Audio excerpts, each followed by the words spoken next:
Welcome to guys new video. तर आज आम्ही जातोय विरोबा साकोरीला आणि आज माझ्यासोबत आहे माझी मम्मी, सिस्टर आणि मी। आणि थोड्या वेळात आम्ही येऊन लागलो कळवणाला आणि ही आहे कळवणाची आन बान शान, लाखो दिलो की जान, ती म्हणजे राजाची माळी। आणि त्या राजाचं नाव काय होतं ते तुम्ही कमेंट बॉक्स मध्ये सांगा। आणि हे समोर जे आला आहे त्या गावाचं नाव आहे मेवना आणि हे त्या गावाचं नाव कशावरून पडलं आहे ते तुम्ही कमेंट बॉक्स मध्ये कळवा ना। त्यानंतर चालता फिरता आम्ही येऊन लागलो निमगाव मध्ये आणि निमगाव मध्ये काय फेमस आहे ते तुम्ही सांगा। आधी निमगाव आपण पार केला आणि तेवढ्यात लगेच निमगावचा कॉलेज आला, कर्मवीर भाऊसाहेब हिरे असं त्या कॉलेजचं नाव होतं। आणि त्या कॉलेजमध्ये आपल्यापैकी कोण होतं आणि साकोरीला जायच्या वेळेस हे रस्ते असे होते, नुसते खड्डेच खड्डे होते। त्यानंतर आम्ही येऊन लागलो मंदिराकडे और जब हम पहुंचे तो मंदिर के बाजू में खडे या आजीच्या दुकानातून आम्ही नारळ वगैरे घेतलं आणि त्याच आजीच्या दुकानाजवळ चप्पल वगैरे काढून घेतलं। जे लोक मंदिरात मुक्काम येतात हे त्यांना बसण्यासाठी, उठण्यासाठी किंवा झोपण्यासाठी हे त्यांना शेड करून दिला आहे। आणि तेवढ्यात आम्ही मंदिरात पाऊल ठेवला आहे। आरती चालू होण्याआधी मंदिरात हे असं वातावरण होतं आणि आरती चालू झाली तेव्हा हे वातावरण पूर्ण बिघडत असतं। त्यानंतर आम्ही या त्रिशूळचं पाय वगैरे पडलं आणि पाय वगैरे पडून मंदिराला गोल चक्रा मारून मागे माथा टेकलं। त्यानंतर मी मंदिरात जाऊन बसून घेतलं आणि आरती चालू होण्यात थोडाच वेळ बाकी होता आणि या मंदिरात फक्त पुरुष आहेत कारण की स्त्रियांना मध्ये प्रवेश नव्हता। त्यानंतर 11:15ला आरती चालू झाली आणि आरती समजत आम्ही घेतलं बसून खाली। मंदिरात आरती संपन्न झाली होती आणि मी उन्हातानाचं बसलो होतो बाकावरती। मी इथं बसून बसून त्यांची वाट बघत होतो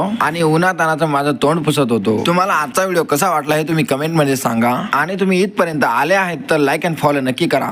तोपर्यंत बाय बाय।